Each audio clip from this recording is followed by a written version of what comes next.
there, scary story fanatics. Welcome back to Cleaving Thought from Bone with your host, Sociopathic. We've certainly survived some Christmases over the years with the appearance of Fleshy and Krampus and the like, but what if I were to tell you that tonight they all return, just for you? Would you be up to the challenge of survival? Well, let's find out. Pull up your favorite chair and snuggle close to those fireplaces. You never know who lurks outside. It's time for a terrorific treat that both Doughboy420 and myself like to call the Monster Mob on Christmas night.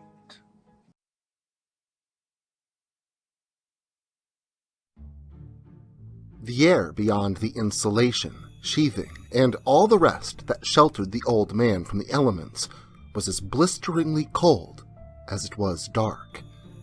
Inside, however, on the third story of this small town home of no observable importance, stood a graying man in casual clothes, speaking in languages not his own, ignoring the rattling gusts of wind while he continued his incantation. The small drafts threatened to blow out the flickering candle flames, but the space was sealed enough to protect them from the elements, keeping the only things illuminating the room lit and dancing in the gentle push of air that graced them. He had started at something that must be finished, or all that he hoped to accomplish would be nullified by the exact opposite. There was more than enough time left, but the man was eager and unwilling to wait any longer. Though he should have, for he was now being interrupted by the sound of the doorbell, something he found to be quite odd at this time of night. Placing the slippers he had left at the staircase nearby back onto his feet, the man descended his stairs back down to the first floor. It wasn't until his hand reached for the knob that he realized he had brought it along with him. Quickly, the man set the object down on the entertainment center near to his front door, and then pulled it wide open, creating a large aperture for those on the other side to come through, being that of his grandson and two childhood friends. Raplhy, what are you doing out at this time of night? The man asked his grandson. Mom knows we're out. We're just going to play in the snow in the field behind the firehouse, Raplhy explained. With the firehouse on, you know you shouldn't be playing there. The man interjected. This time it's okay though. Derek's dad works for the fire company and he says it's fine, Raplhy assured him. And what about her? Do her parents know where she is? He prodded his grandson further regarding his second companion and teenage girlfriend, Stephanie. Steph? Raplhy asked, but he was quickly interrupted by Stephanie behind him. My parents are fine with it, sir. As long as Ralph's parents know where I am. She responded kindly. So, why are you kids out so late? The man asked the three of them, and they gave him the same generic answer, playing in the snow. Really, Raplhy just wanted to say hi to his grandpa. He hadn't seen him in weeks, and it was the holidays after all. Ralph knew his grandpa didn't like the holidays, at least not some parts of it, mostly Santa. His grandpa even refused to help him leave out milk and cookies one year, claiming something about not participating in rituals, relaying an old ghost story about how he was attacked by the Christmas spirit, in which Santa looked more like a gaunt revenant.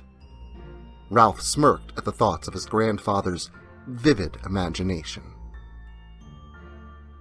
The three of them stayed long enough for a cup of hot cocoa, but they were on their way again shortly after. Ralph's grandpa didn't give any of it much thought as he closed the door behind them and started back up the steps.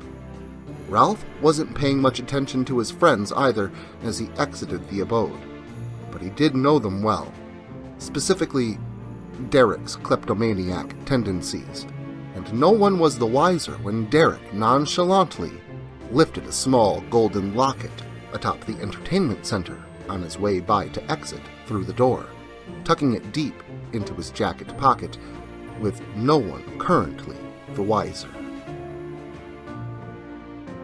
The trio had walked nearly a mile in the blustery black, due to their destination, Christmas Playland, a small venue set up by the town this time of year, a cliché community tradition in which children could visit Santa Claus, all while surrounded by houses made of fake gingerbread, inflatable robotic elves doing toy-making work on various scenes, a chance to meet Santa's reindeer, each plastic and lifeless, but arranged in ways to reflect their storybook counterparts, surrounded by various life-size nutcrackers on display, completing the holiday theme.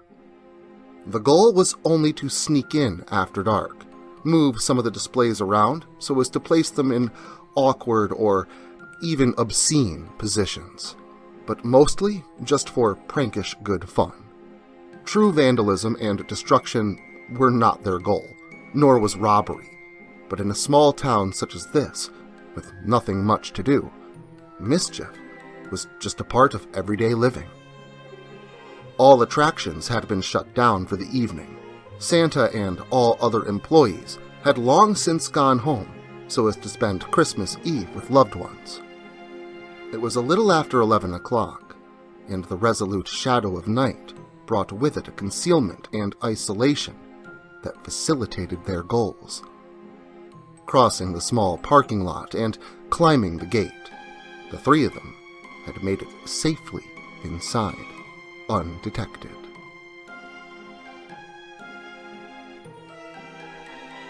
A little over a half an hour had passed by now, and the three of them had had their chance to smoke a couple of joints and sip a small amount of alcohol that Derek was able to swipe off of his dad.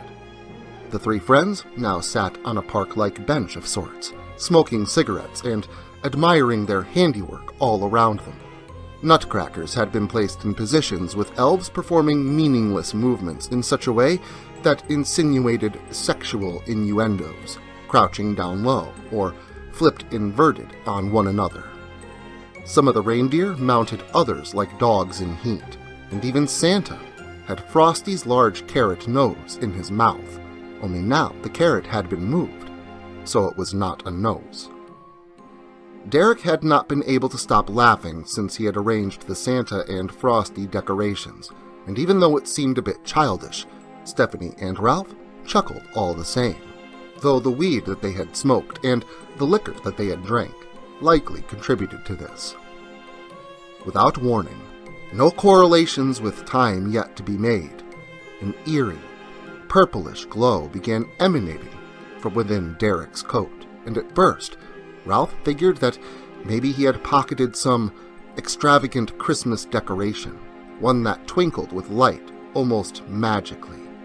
Soon, however, the light grew to such an intensity that each of the three had to cover their eyes before anyone could even comment on the odd glowing light, and just as quickly, with a brilliant, silent flash too bright to look directly into, it had faded, and the light was gone.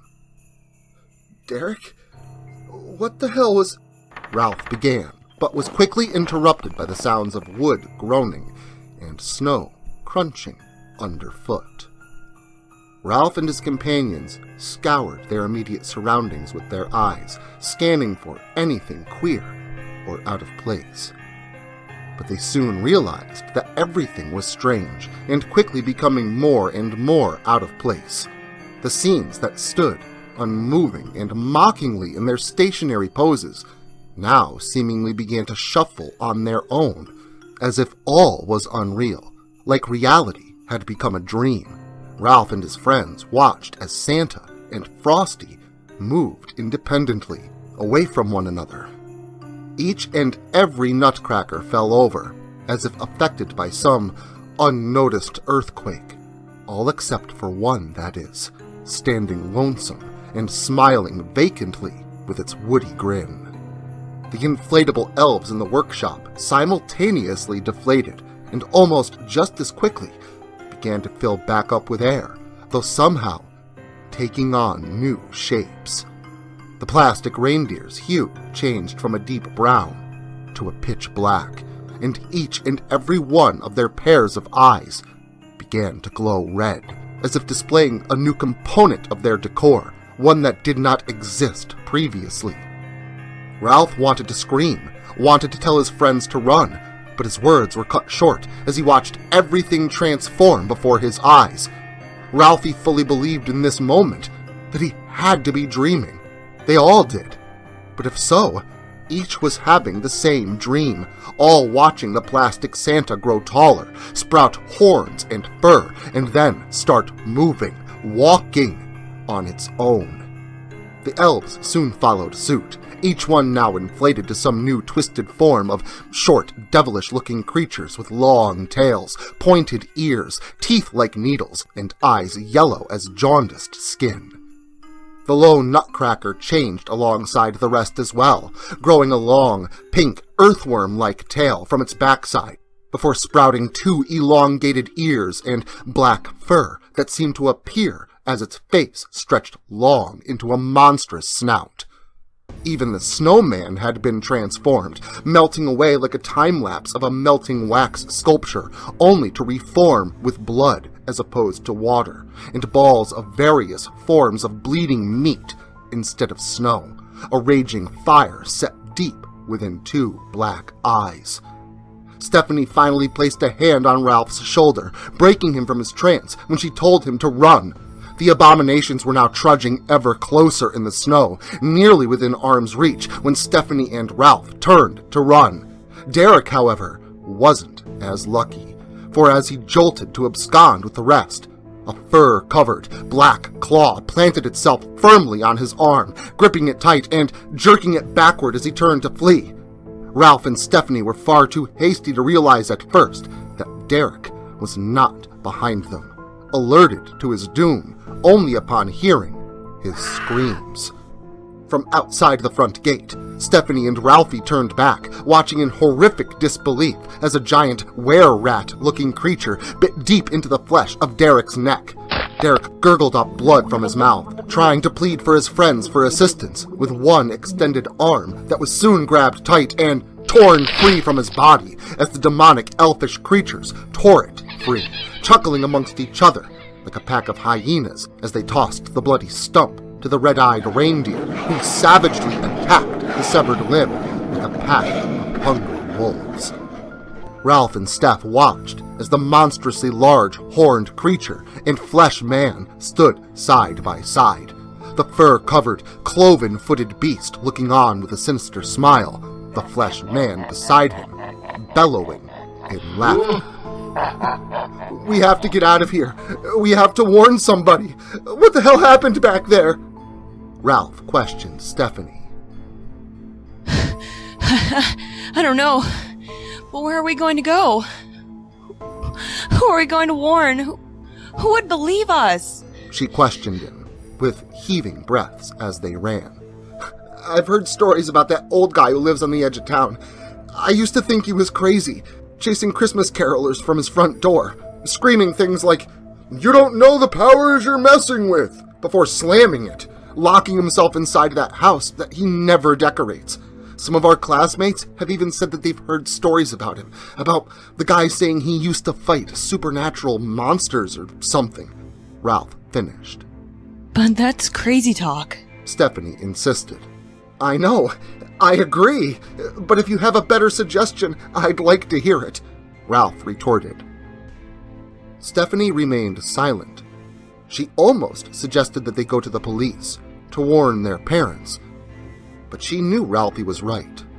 The only one in town crazy enough to believe their story was the one that had even crazier stories to tell. So, sprinting until their lungs burned and they nearly passed out, soon they had come upon their destination and hopeful salvation. The house of the town loon, known to the local teens as Old Man Sammy. Ralph pounded on the door, Stephanie adjacent, with fear and urgency behind his knocking fist. Although he could not hear them and noted no indication that any of them were nearby, he knew the monsters were not at all far behind. Ralphie went to give the door another good pounding when the door opened on its own, only a crack, the result of the old man peeking out at the duo from the crack of an aperture that he had created. "What do you kids want?" The man growled flatly. There's things following us. They killed our friend," Ralph stated as the man looked on blankly, trying to comprehend exactly what the panicking teen was saying. "We broke into Christmas Playland, and things changed. Everything began to turn into monsters, and they killed—" Ralph was cut off. "Monsters, you say?" The old man from behind the door asked with intrigue, pulling the door open further, allowing for a better look at the man. He was tall, not overweight, but not gaunt either. His hair was ashy gray, and the pajamas that he wore were faded with age, insinuating how long the man had owned them. "Please, come in," he invited the pair.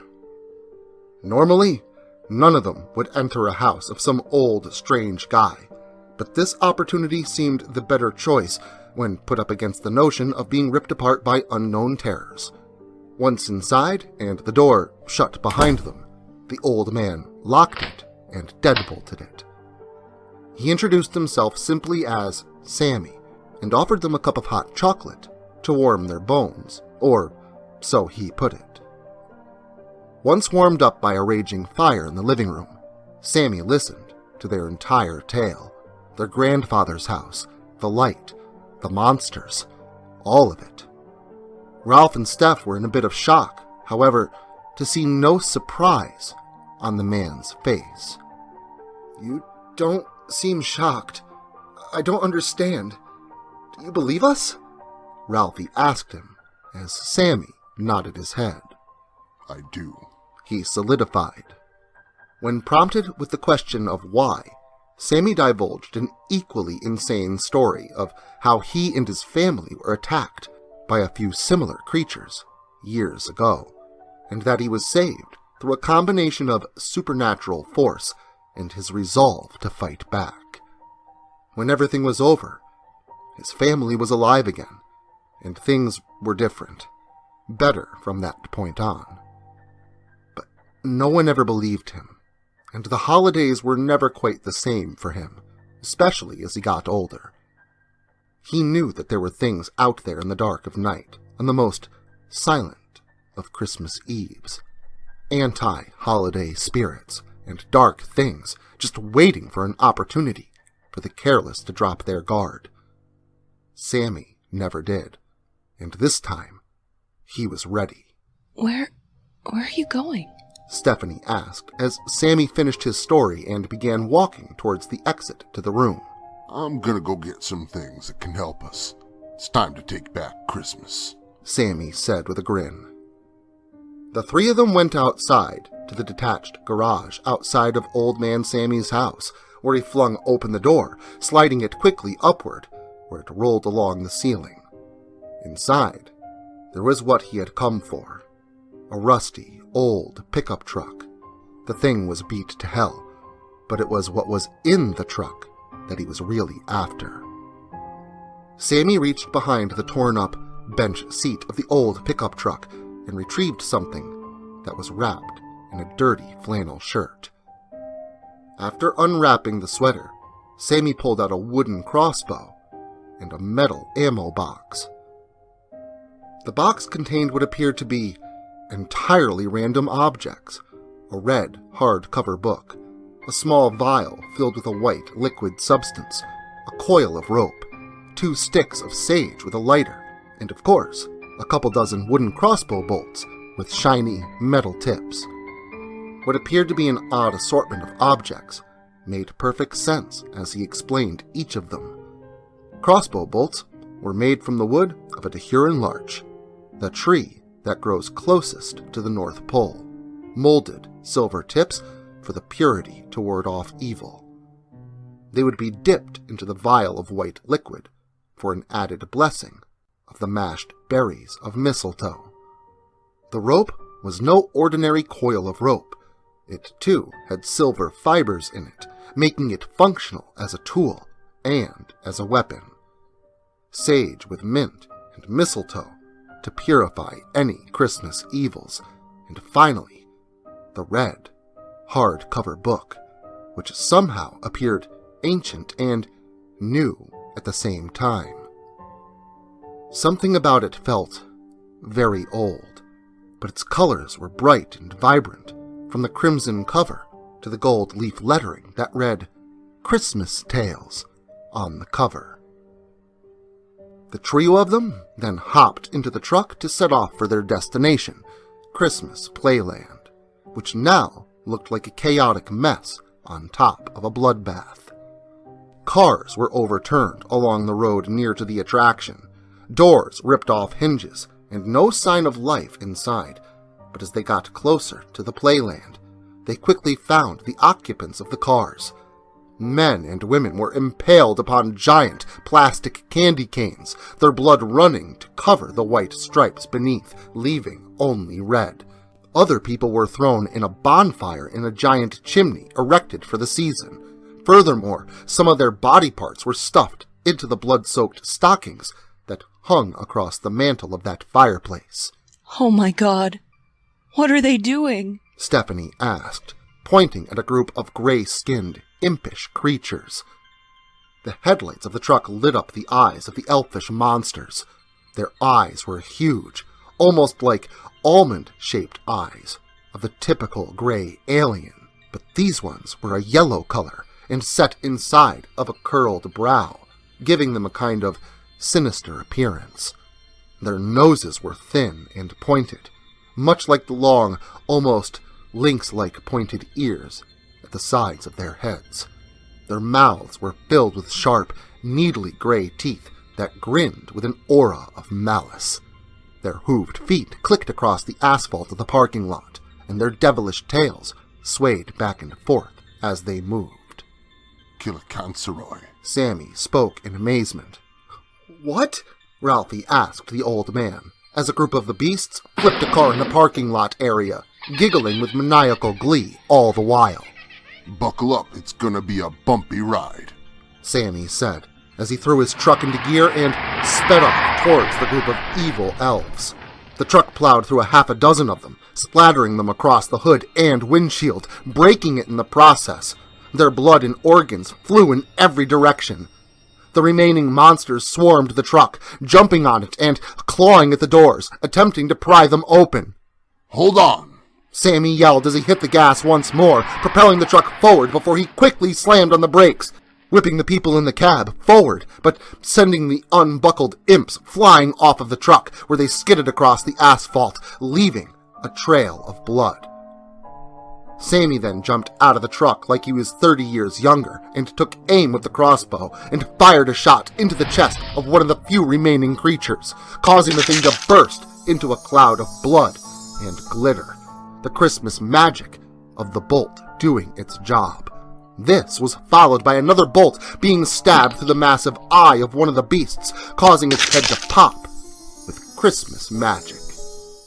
It was when the remaining few Killicanceroy ran off in fear of their own untimely demise that a new group of beasts burst out of the gates of the Christmas Playland. A dozen or so large, horned creatures, covered in hair of various shades of black and brown, came running toward Sammy.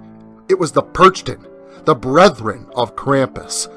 They were born of the same species, but these ones were more wild, animalistic.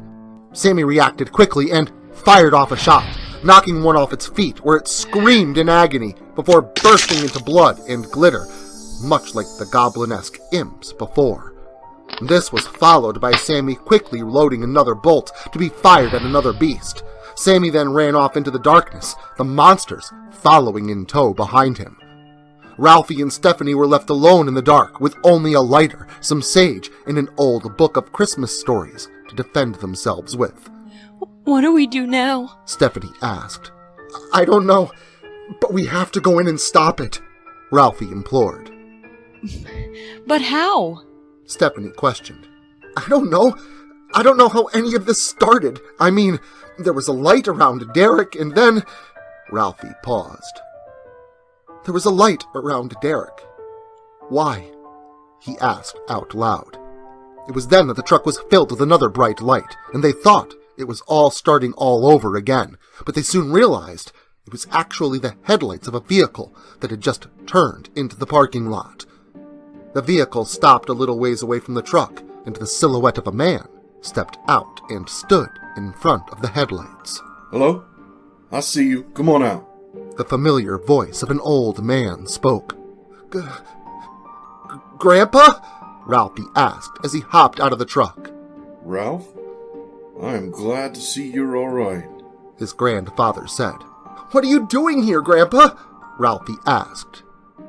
Well, Ralph, something went missing from my home. The old man spoke. What? What do you mean? Raplhy asked in confusion. A golden locket vanished after you came over with your friends. I don't suppose you know anything about that, do you? His grandpa asked. Derek. Raplhy whispered to himself in disgust, knowing that his friend's kleptomania was to blame. I suppose it's no use trying to hide it. The elderly man said with a sigh. I have seen things, and I know things. I was trying to stop this. All of this. Forever. I was doing a ritual to seal away all the evils of the Christmas season. That is, until you three showed up and one of your dumb friends stole the very thing I needed to stop all of this. His angry grandfather began to ramble. I'm sorry, Derek he didn't have good impulse control, Raplhy answered his grandfather, who was now closer to his grandson. We have to find the locket if we want to stop this, Ralph's grandpa said. What do we do when we find it? Stephanie asked. We finish the ritual, bless the locket, and banish these things back to hell where they belong. The man answered, before hobbling his way toward the open gates to the Christmas playland, his cane tapping its way forward as he moved. Wait, Grandpa! Raplhy yelled out before chasing after his grandfather, Stephanie following soon thereafter. When the three got inside, however, they were greeted by something that shocked them and made them freeze in place where they stood. More evils had been released from the dark magics contained within the locket. Just inside the gate, an old hag stood hunched over, her nose, ears, and fingertips turned a grayish-black color, as if frostbite had caused them to begin to turn gangrenous. She held a young man in her rotting hands, his stomach ripped open, and she could be seen stuffing his corpse with hay and stones, cackling all the while. The trio ducked down to avoid a wispy figure passing overhead. The ghostly being, wrapped in a white, ragged, stained coat, topped with a head that looked like the skull of a horse. The thing flew and spun around the courtyard area, lifting people and dropping them to soften the meat. Raplhy turned to see what he thought was another Perchten, but this thing was even larger than them. It looked like a man covered in fur, like a Sasquatch, but more human. He had a long beard that kind of connected and matted to the coarse, furry, gray hair of his body. His visible skin was a frozen blue color, and he had patches of ice that clung to his fur to add to it. The thing was whipping a group of people still in their pajamas, his arm coming up and bringing down a massive wooden switch down onto the poor people. The flesh-covered snowman had skewered people with a large tree branch and was now roasting them over the fire that raged out of the iron stove within his stomach. There was even a giant, black, 15-foot-tall cat that devoured screaming souls with razor-sharp fangs. The place was an absolute madhouse with monsters, joyfully ripping apart and devouring the townsfolk. It was then that a bright light caught their eye, drawing their attention to its source. The open locket, sitting on the ground, an aura of red and green mist flowing out of it like a cloud. Then, from out of a tiny opening in the locket, came a massive clawed hand with blue-hued skin. The hand itself was the size of the largest vendor's stands in the area, so the colossal creature that came out was a sight to behold.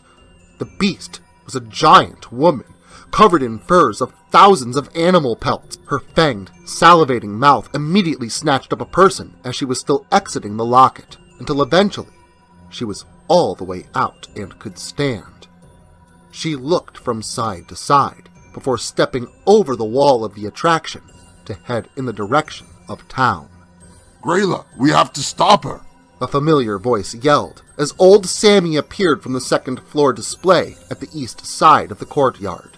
The man fired off a shot at the beast of MacLeod that flew around overhead, causing the cloaked thing with a horse skull head to topple to the ground, causing it injury, but not killing it. Sammy then slid down the emergency ladder on the inner corner of the building to allow him to drop down and finish the job. Sammy ran over and stood to stop the beast with one foot where he said, I have a riddle for you. What's black and white and red all over? Before firing off another shot directly into the monster's cranium, where, just like the monsters before it, it too burst into a confetti of blood and glitter, covering Sammy in the awful concoction.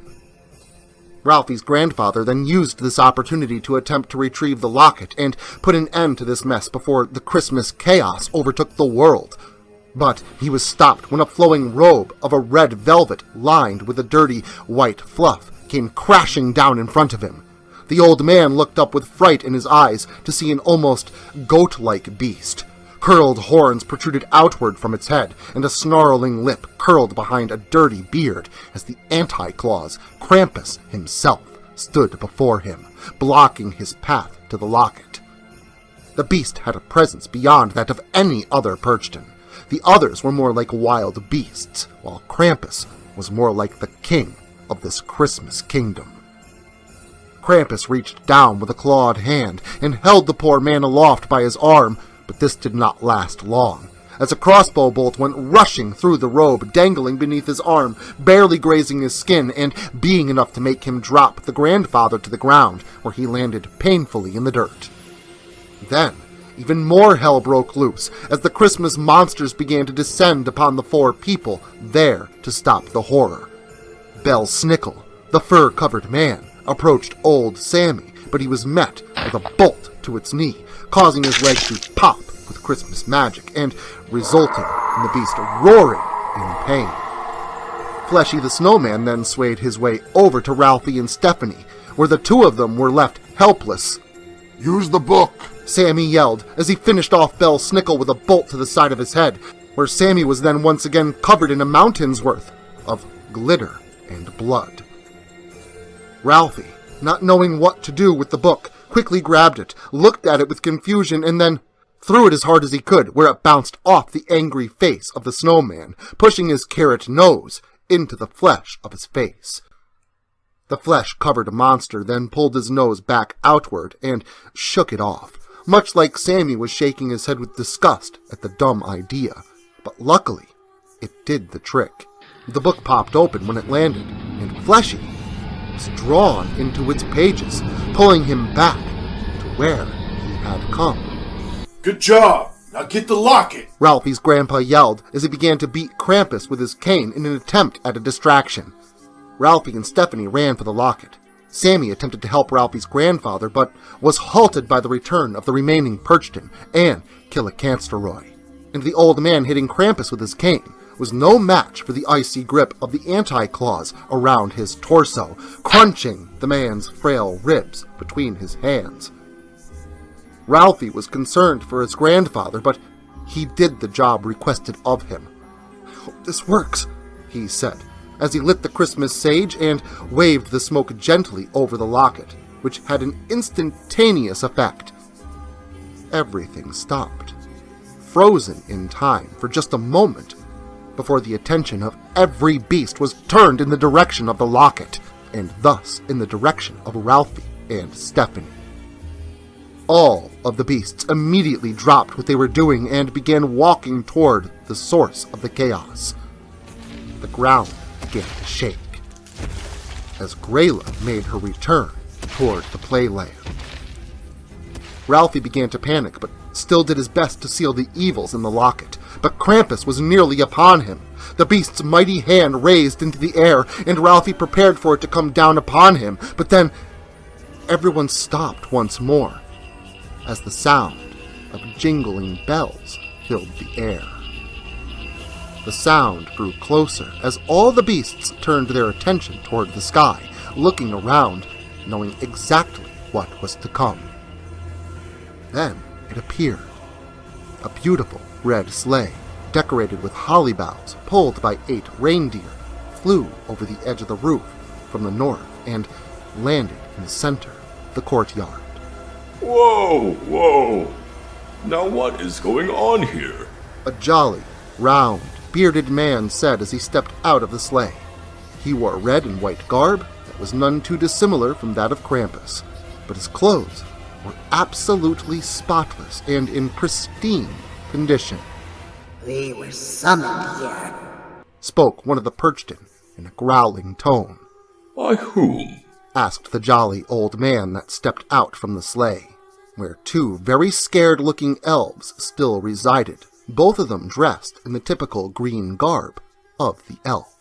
I was trying to do a ritual to seal away the evil around the Christmas season. Ralphie's grandpa said, gripping his stomach and laying on the ground. But then the locket was stolen, and this is the result. He finished. Oh, young man, though I appreciate the thought and the attempt, you can't put it on yourself to stop all of the evil in the world. That can't be done. All you can do is stop the bad things that happen around you. Help those that need help. If you put too much on your plate, it will go to waste and will attract bugs. And that is precisely what happened here. Do you understand what I'm saying? The bearded man gave his opinion. Yes, sir. Santa, sir. He said with an apologetic acknowledgement. Now, I'm afraid I'm going to have to undo all of this mess. Santa said with a sigh, garnering a bunch of sighs, boos, and groans of disgust from the Christmas monsters, all of them mad at the party pooper. Santa then snapped his fingers and flicked his wrist, and with that a gust of wind carried a trail of glittering snowflakes around the area, filling the air with an almost calming blizzard of Christmas magic. The people returned to their homes, asleep in their beds. Monsters returned to life, unpopped and completely confused about what had happened to them. And then all the chaos and darkness was sucked back into the locket, and like a portal it returned all the beasts to their homes as if nothing had ever happened. Krampus looked at Santa with a snarl before he too walked back into the locket, returning from where he had come, before the golden locket clicked, closed, and the Christmas playland returned to normal, or as close to normal as the prankster teens left it before everything went to hell. What happened? Derek asked as he sat up and looked around wide-eyed, like he had just woken up from a very wild dream. Remember, don't try to take the world's problems on your shoulders, Santa said, looking at Ralphie's grandfather. And don't lie to your parents, He said, further looking at Stephanie. or your grandparents, He continued, looking at Ralphie. and especially don't be stealing things. He finished, scolding Derek. Each of them apologized for what they had done, and vowed to clean up the mess that they had made and return the playland to how they had found it. Good. Make sure that you do. I don't want to have to bring you coal after all you did to save Christmas. Santa replied with a smile as he climbed back into his sleigh.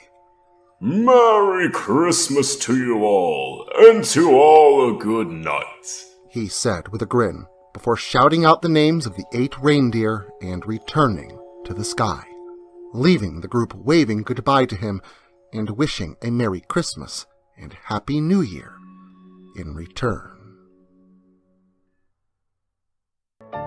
Well, it takes a squad to stop a squad, I suppose. And a little help from the returner in red doesn't hurt either. And I'm not talking about Krampus.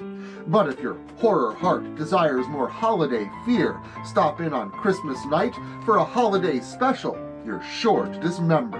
And until then, make sure to like, share, subscribe, and turn on notifications so I can catch you all again on Christmas Day.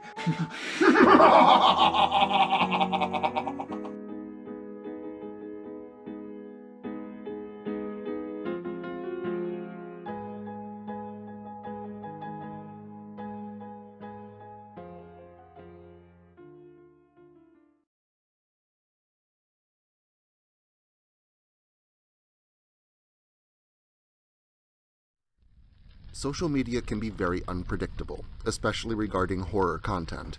If this content gets removed, all new content will be simultaneously presented on various websites provided in the description to this video. Make sure to follow me in other digital spaces so that you never miss out on the terror. Also, if you like this video, make sure to leave a comment and hit the like button. It helps the channel a lot. If you're new to the channel and you enjoy what's here, consider hitting that subscribe button and the notification bell so that you never miss an upload. Writing is a dream of mine, and it's all of you that make that dream come true.